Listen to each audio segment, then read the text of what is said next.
Just, How are you? oh, just great. It gets better every day here. Everybody really, after the debates, it was phenomenal. Now we really know. It's horrible. My problem has always been with him, which is because I lived in New York, and he lived literally. If I look outside my window, I can point to pretty much the 15 blocks away or 12 blocks that I would have to walk to get to where he was living. Yeah. And so in a sense, he was my neighbor for that length of time. Yeah. Like 40 years. And I wasn't at that point, I arrived in New York and I was just doing stand-up as kind of I wanted to be in theater. I was doing stand-up as kind of a hobby, just kind of doing it so a way I could write something and get it out.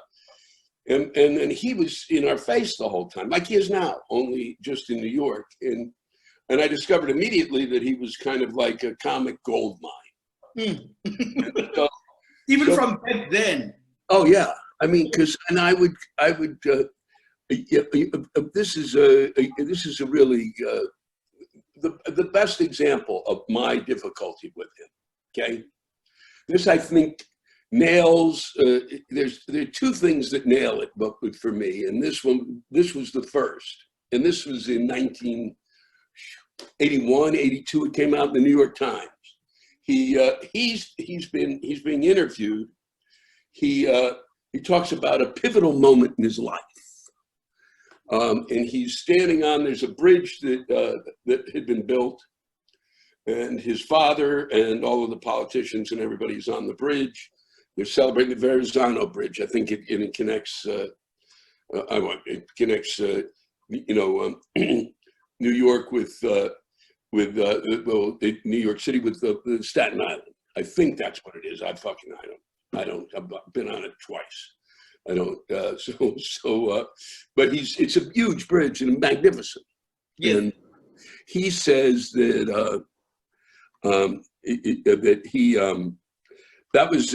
he's standing there with them, and they're all kind of celebrating the moment, and he looks over and notices that there's an old man there, and it turns out was the man who designed the bridge. He's a Swedish designer, an architect. He was in his 80s. And he looked at the old man, and he looked at all of the politicians and the ones who basically kind of had fought against getting this bridge done, but now we're kind of taking credit for it. And he said at that moment in time when he looked at that old man, he realized he realized, and this is, you never hear this from anyone, where you realize that he's like 18, 19 years old. He's making the choice, his life choice of which path to go down. Right there, the bridge. On the bridge, he looks at the old man, he says, and I'm paraphrasing just slightly, "I'm never going to get screwed the way that old man is getting screwed." And I thought, wow, he is missing the point. A, the guy designed the bridge. B, he's probably over there because, as you probably know too, there are times when you just want to be away from these. These are the people who didn't want the thing. He wants, he's delighting in the moment. So what he gets out of it is he looks at this guy and makes the choice, and he says, "You know what? I have decided to be an asshole." And that's the moment Donald Trump made that decision. And it's in the newspaper. And I started doing it on stage when he started running for the presidency. And it would get people in the audience, "Well, what's wrong with that? What are you kidding me? What's wrong with that? You missed the point too." I've always wondered about that. Was the big joke him running for president or him actually being president? It was kind of like the setup. Yeah. Was him running. The punchline was him winning. That was where that went. I feel like, do you sometimes look at the way Trump behaves or interacts with social media as a way that young people always wanted to interact with the president? And I know he says crazy things, but he is saying it from where he is. You know, before when you watch old footage in America, you know, Reagan would come out on the front lawn and say something, and he would disappear into that door and never to be heard of again. Or he will come on the television and say, fellow Americans, and then something is wrong. But here's a guy literally tweeting from a hospital room as he's been diagnosed with COVID-19, and he tweets from the Oval Office. Do you think that he is playing to the audience's voyeuristic needs? Our need to just be a fly in the wall in every situation. I think I think what he discovered was the media discovered him. He discovered the media, and the media discovered him. And this is an extension of that. Yeah, it's a perfect storm. Perfect storm, yeah. And the thing that enraged me about all of this was to turn on the news, and these jackasses are reading his tweets. Well, you don't get to read his tweets. That's my job, okay? I'm the comic, fucker. I read his tweets. You give the news. Tweets isn't news. There is, unless it's policy, unless there's something in there that has something to do with policy. Yes. My job as a comic has always been, and it's not a lot. I've never talked much about presidents in all of my acts. Yeah. I don't think they're that interesting. I don't like them. I've never liked anybody. I don't like authority figures. So fuck you. Yeah. So to me, it's, you know, what you find in his tweets are his pathology. Yes. That's what I go after and discuss with all the presidents. Like the pathology with Obama to me was hope. He kept talking about hope. Well, you know, fuck you and your hope. I'm 60-something years old. Hope doesn't work for me. Come up with another word, all right? You got that word that works for a bunch of people who are young. For me, I need it by Thursday. So that was so I mean, that's always been the case. It's always, so to have them read these, you're taking it, that would have been my act. So I would not have had to do anything else except go on stage and go boom, boom, boom. I read maybe in the entire time that he's been in office 3 tweets of his. 3. Wow. And the news has made that the news. Yeah, the one where he called himself a stable genius.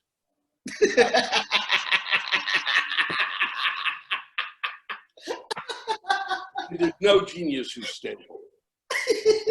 Idiot. You can fucking no genius is stable. That's how come they're a genius. What are people laughing at? I'm sure throughout time, you see with us, right? There used to be a time where comedy for us, and especially for stand-up comedy for Black people, only started coming up after our first elections in 94. So 96, 97, you started having comedy, and it was about our integration. So most of the material that we used to see from the guys that came before us was about, you never thought we'd sit in the same restaurant like this. Then it was that. And Mandela is free now. You think we're going to eat you? So that was the material. And then we came, and then we sort of took it to the next level, because luckily we had the exposure of the internet. We could look at YouTube videos, we watch your stuff, we watch everyone. So we had a global understanding of what was going on. Facebook was coming up, Twitter, all the social media platforms. So our material started becoming more global, right? But there was still something that made us laugh. It was the fact that there was a political conference that was held. So in our country, whoever is the party president, if that party wins elections, right, they become the president of the country. So what happened was we had a guy who was Nelson Mandela's right-hand man called Thabo Mbeki, and he got ousted in a conference. So the biggest joke was he got fired like he was a McDonald's employee. So he went there for he went there for a conference, and then he got his pink slip, and then he was Dunzo's. And then we got a guy called Jacob Zuma. But you know, when I look at Boris Johnson and I look at how Trump behaves, we had Zuma before you guys had any of these people, right? So he was a flamboyant guy. He was a guy who was loved by everybody because he kind of spoke to the common man, and he was everywhere. He was a polygamist. So as comics, we always had something to say about him. I'm not big on politics on stage, but you couldn't ignore him. He was just right in front of you, right? And then he also got ousted, not ousted, but he got bumped. And then now we have the best president we've had since Nelson Mandela, Cyril Ramaphosa, So he's sending all of these cronies to jail. So that's what's funny for us now. But we haven't, when that phase happened of jail time for all the cronies we've seen for the last 9 years, having a good time, the lockdown happened, so we couldn't do the material anyway. So for you guys, what is funny? Not much. I'm serious. It's weird. Part of what makes things not funny is the fact that because of the separation of, at least for me, the audience and the performer. Yeah. That really cuts out a lot because I know that some comics have said, besides myself, I'm like, they go, you want to do some Zoom comedy? No. Me too. I'm like, no thanks. Nuts. It's like, I don't know if you ever saw Hollywood Squares, where they had celebrities in the United States, even a thing called Hollywood Squares, and they had all these celebrities in the squares. That's what I feel like Zoom comedy is. It's like, yes, and you're the center square, and it's like, no. And for me, I write on stage, so that's the deal. So if I can't go out and do that, forget about it. I'll see you. I mean, I'll write at home, and I'll work on a book. And I'm doing some stuff. I read rants. I read these rants that people write that I've been doing. I was doing before the shutdown. For about 4 years, that was streamed worldwide. So basically, at the end of my show, anybody throughout the world could send me a rant. So I was reading rants from. Some stuff came in from South Africa. Some stuff came in from Sweden. Some stuff Germany. Yeah, but mostly.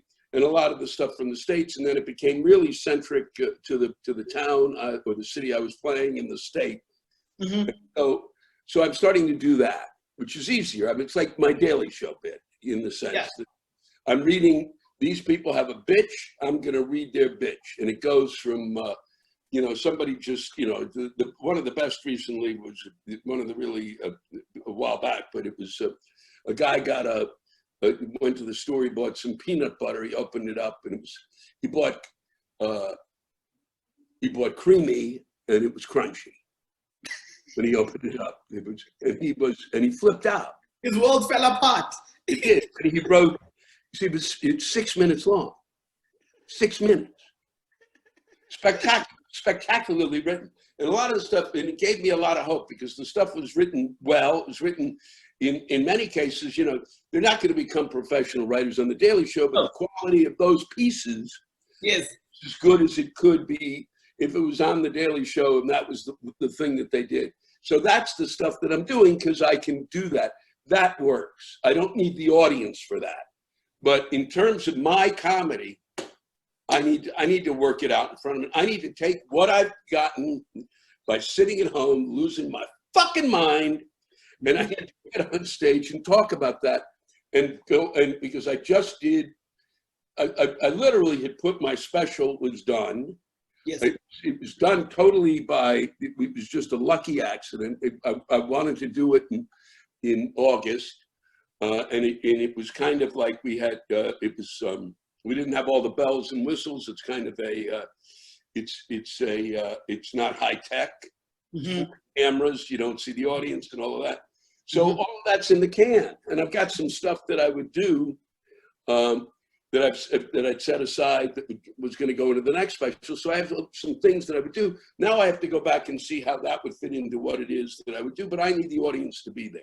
Yes, you need that interaction, and you cannot stay people to anyone else, especially if you write your material in front of the audience. I don't think there's a better feeling in being a stand-up than standing there and going, let's figure it out. Yeah, I mean, and I have friends and even my friends who do write beforehand, they miss it and want to get back, but even they go, I don't want to go. It just reminds you, if you're sitting there in a socially distanced, they don't want to walk into a club in which you're going to, they've taken the masks off now, everybody's like, blah, blah, blah. here's my breath. Great. You know, or go. I mean, I've been offered. Here's the they do. I don't. You may have heard of this probably from the folks you've been talking to, but they now have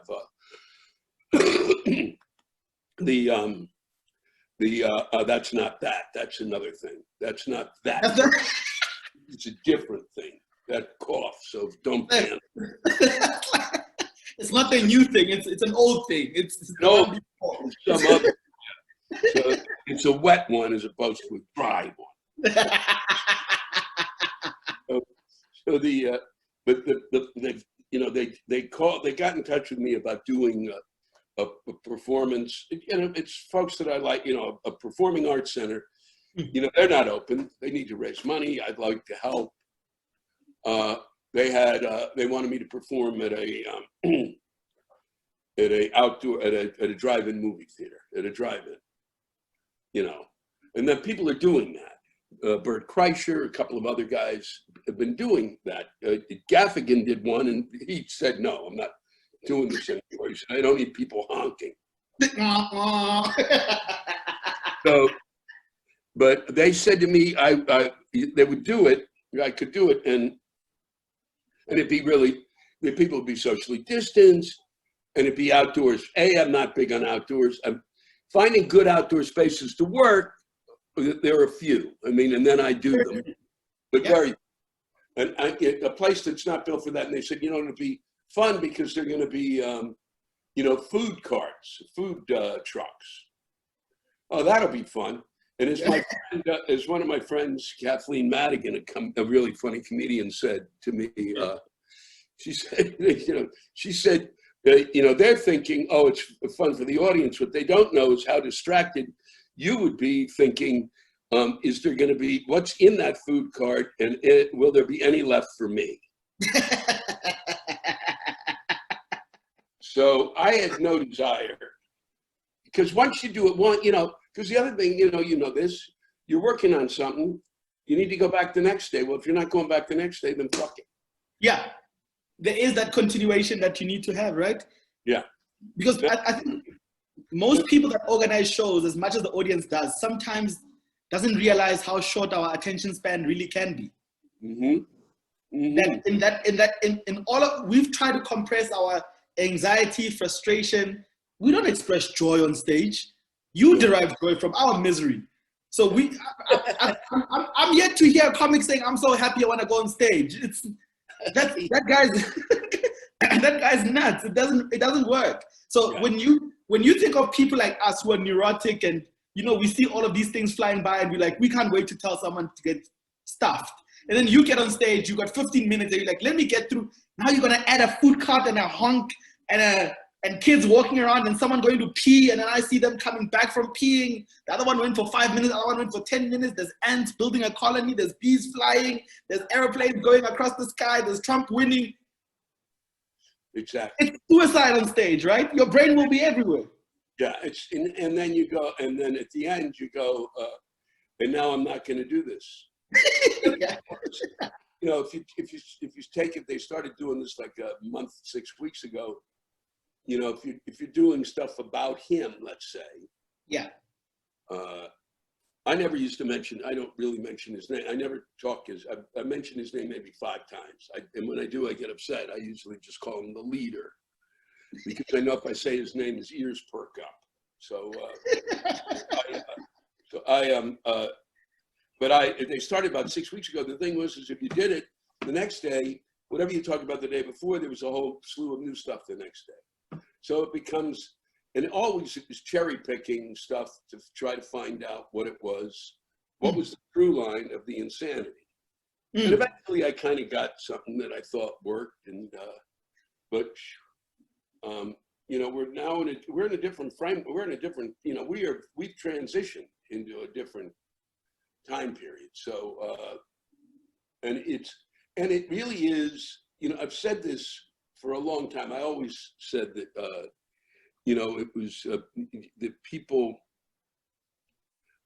you know, the craziest thing about our country was to tell the rest of the world, hey, look at us, we're the best. I said, what kind of a schmuck country? You wouldn't like a guy sitting in the office who's going, hey, if it weren't for me, this whole office would fall apart.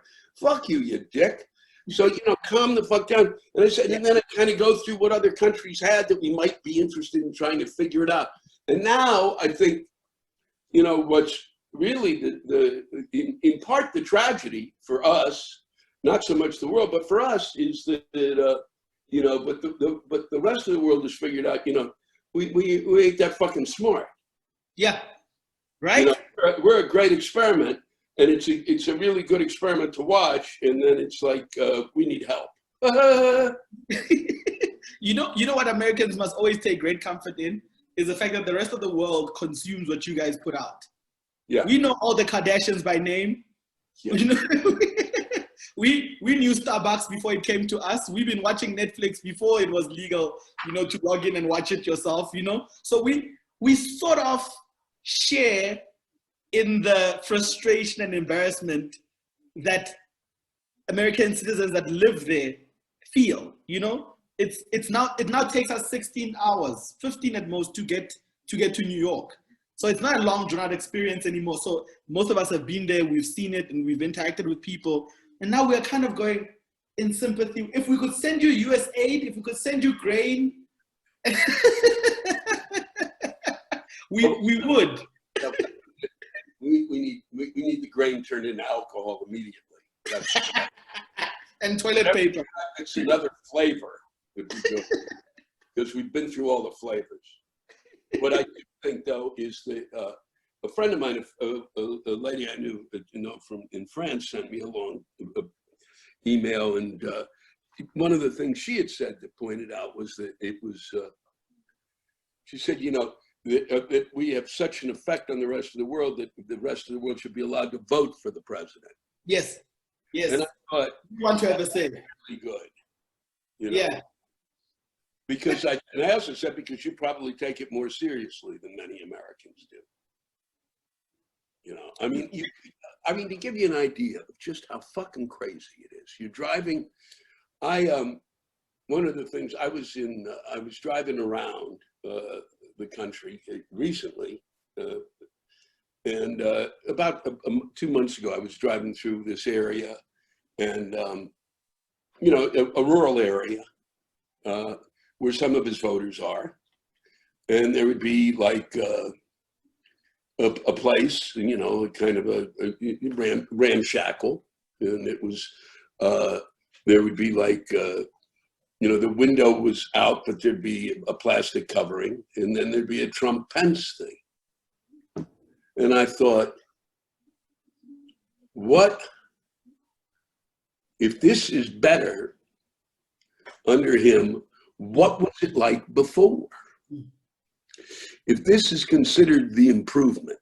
Yeah. It's that thing about the most extraordinary thing that I've watched over the past 10 years, and I don't know if you guys see it there, but you must. We're all dumber than posts in a way. Getting people to vote against their own self-interest. Yes. That's really spectacular. I thought if you could actually, the fact that now that's really leadership. If you get somebody to vote for something that's against themselves, imagine if you actually got them to vote for things they wanted or should have. But we haven't figured that out. All we've figured out is, hey, here's how to fuck yourself. You vote for me.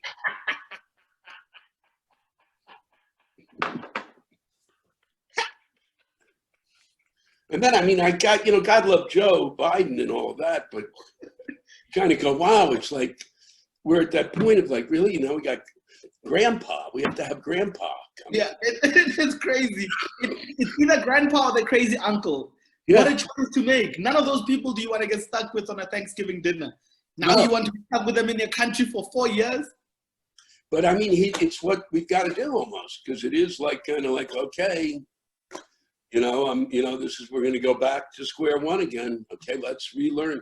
It was kind of like everybody said, I was not as, people go, what do you, what did you think ultimately about Obama? And I said the importance of the Obama, which is why the negativity toward him was staggering, because it wasn't like he did stuff that were like earth-shaking, but what he did do was transition us back to the paragraph, so that people could actually hear a full paragraph again, as opposed to the George Bush kind of like, I can get 6 words into a sentence. I can do that. And then, so he actually got, and truly more than, and just as important, the idea of a really, at least in appearance, and I think probably true, a really good family, a really beautiful family, an example of what a family should be like. Yes. I thought both of those things alone are vital in this country. Yeah. And and then we went back to we're not even, now I'm gonna get down to tweeting. From paragraphs to like, I can only do 144 characters, whatever the fuck is that now. From poetry to tweets. Yeah. What is Biden promising? Every time I watch anything that he says, I don't hear anything that he's promising. Am I not hearing it, or is he really not promising anything? He's promising empathy, sanity. The one thing I think he's promising that a lot of them are missing is, I'm not going to bother you. Yes. I'm not going to. Enough. It's going to be quiet. Yeah. about your stuff. He is promising the fact that he's going to go back to science. Yes. Because we really did do stuff. I mean, what's gone on in terms of like the environment, the rules about the environment are all kind of, lobbyists are running that, and lobbyists are running the forests in the interior. They're like trying to sell off that to have people, dig for oil. I mean, all of that is what he's promising. That gets kind of buried in the lead, all of that kind of, the science thing is really important, because, and trying to push back on the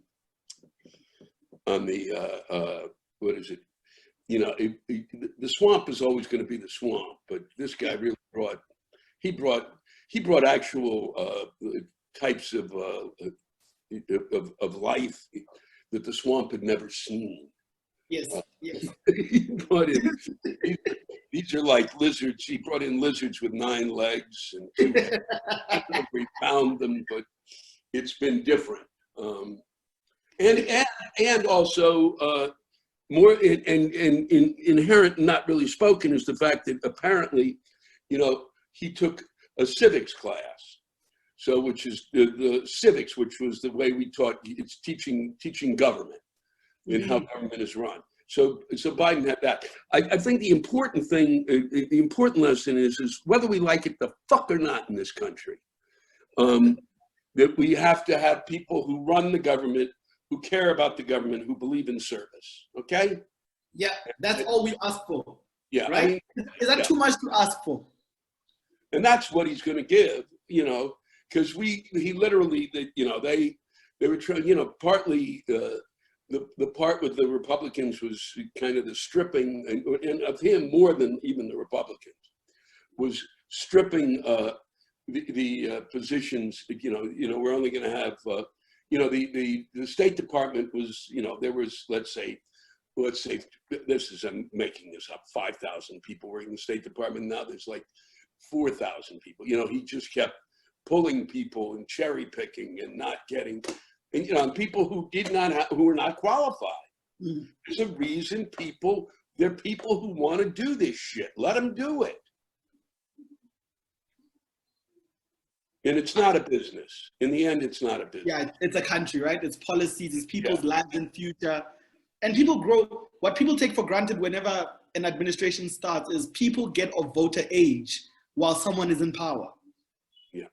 Right? That's crazy. That's another angle that people don't think of when it's another calculation altogether. How many people reach voting age while you're in power? Yeah.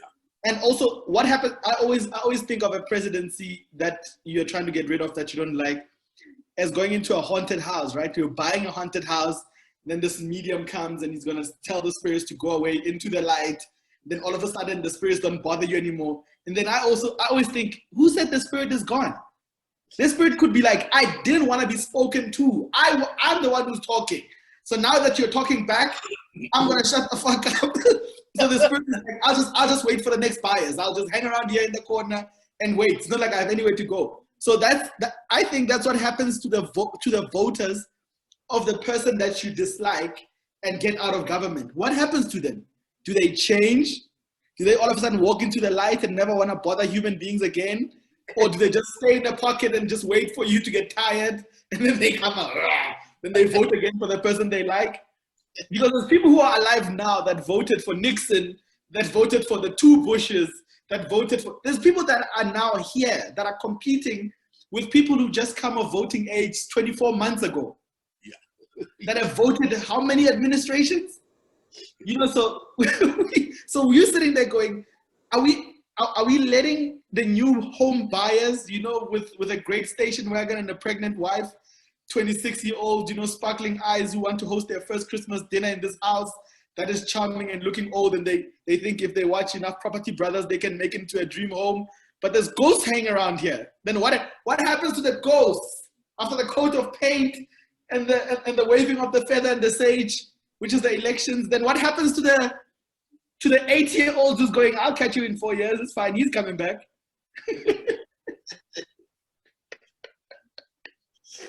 It'll be interesting that, you know, what they don't seem to understand, what I have felt that we've been watching here for a while. Yeah. Is that's very good.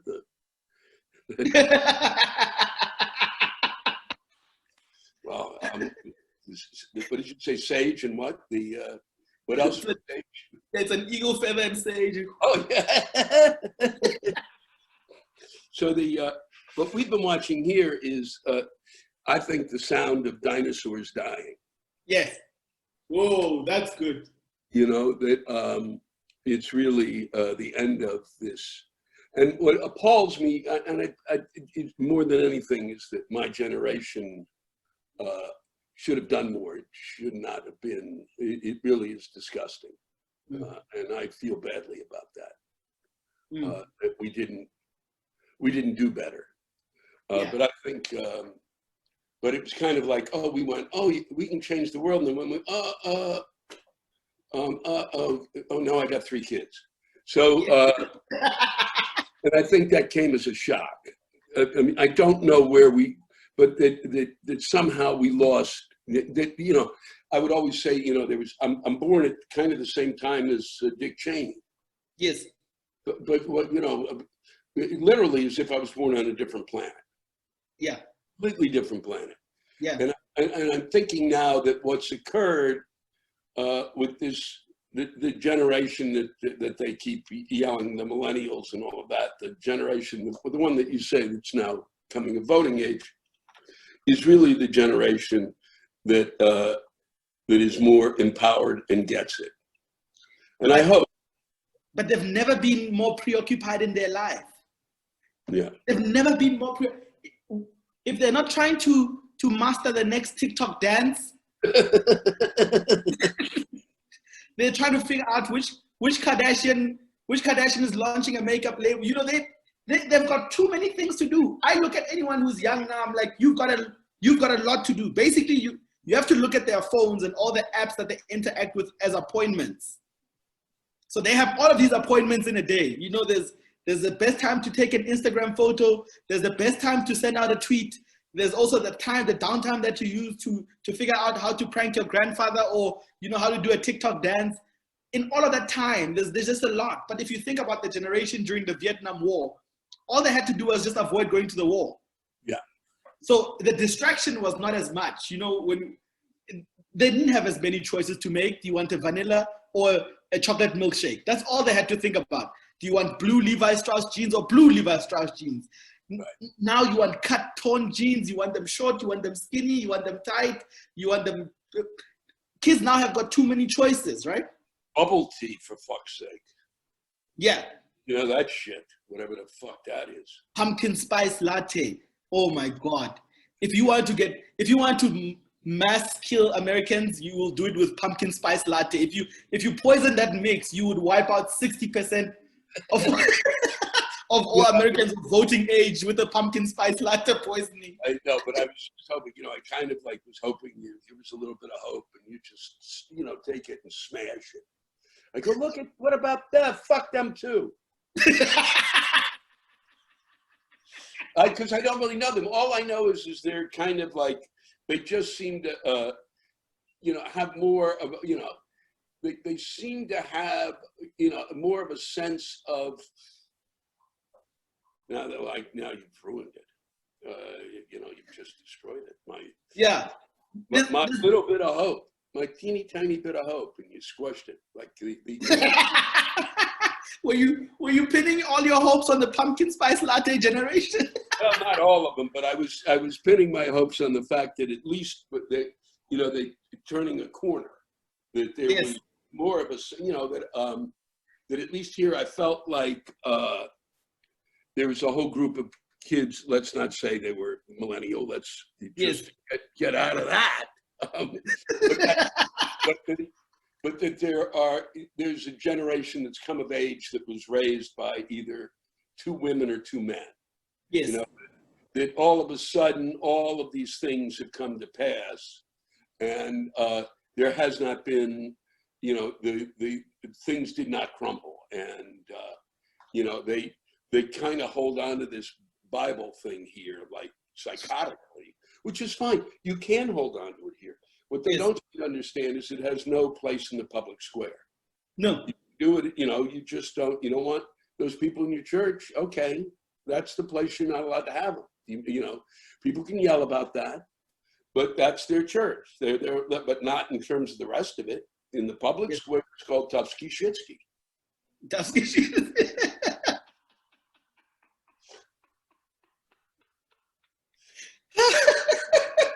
One of the few things these idiots try to, the one thing we never got, they all come here to run from a religious persecution and then end up becoming the same fucking hammer, idiots. Jesus Christ.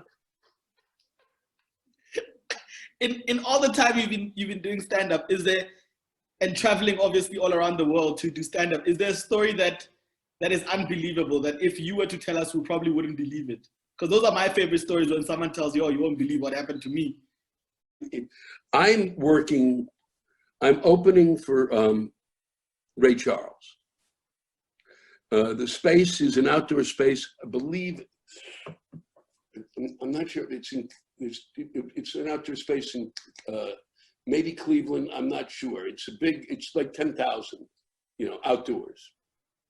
I am just, a friend of mine got me the gig. He was kind of one of these guys who had worked in the business as not a promoter, but he'd done a lot of stuff in terms of getting people gigs. He'd worked with Bill Graham for a while, and somehow he had gotten me this gig for opening, and I was going to get $500, and I had to do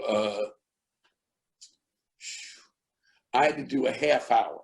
I'm still not, I'm not at a pro level yet, but I can headline in a club. It's like the fourth or fifth outdoor, but it's certainly the largest I've done to that point. And I'm on stage, and so I had some material, and some of my material was always a little too edgy for someone who didn't know what the fuck they were doing. So there was no kind of control. So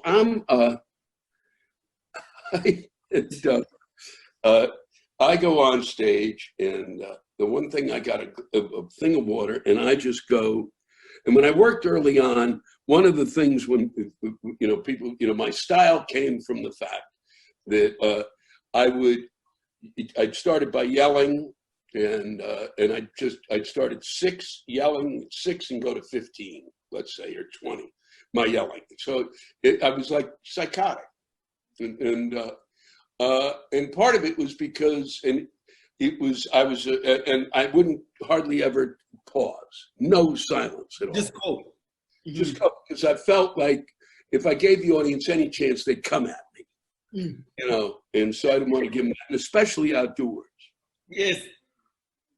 So it was something that was during the first Iraq War, and it was the first Bush one. Yes. And so I had some material on that. It was pretty good material, actually, not too crazy, but certainly not something I should have been doing outdoors in Ohio. It was about how they were, these guys from CNN were reporting, and that that they were reporting this incoming, and I said, no, what were they doing, waiting for a pizza to arrive? Why would you be sitting there? Is we're kind of bombing Iraq, and what the hell is the matter with these people? And that if I had a bicycle with 2 flat tires, I would have been riding out of that area as fast as I could. So I kind of doing that, and now I think I got the audience. I'm like 15 minutes in, and I go, and I need to get some water, and I go for the water. And literally, as I reach for the water, you hear from the audience, "Go fuck yourself, you son of a bitch! That doesn't water in the water, right? You goddamn fucker, you anti-American piece of shit!" And then it just pounding. Now the other group, who's for the war, or who got that it was a comedy thing, they're yelling, "Shut up! He's doing all right. What do you want from him? He's just a kid." So they're yelling at each other. Now they're both yelling back and forth. Now it's like. And I'm just sipping the water going, oh, man. And I got 10 more minutes. So I said, please, can't we all be friends? Please, everybody, hold hands. What about a little kumbaya? I'm down to my kumbaya jokes. That's when kumbaya could be, you still had a little bit of kumbaya. And it was brutal. And it was literally 10 minutes of just a wall of sound. And I came off sweating like a pig. I thought I was going to meet Ray Charles. He doesn't even show up until he's sure he's got the money, which I get. Of the way things were for performers in the Black community. And a lot of those guys, it's like, fuck you. Once we get the cash, then I'm going to come out of the car. Well, I don't meet him. I met a couple of the Raylettes. That was good. But once I left that stage, it was literally the stagehands looked at me and said it was like watching... It was like watching an amateur boxer get pounded by Muhammad Ali.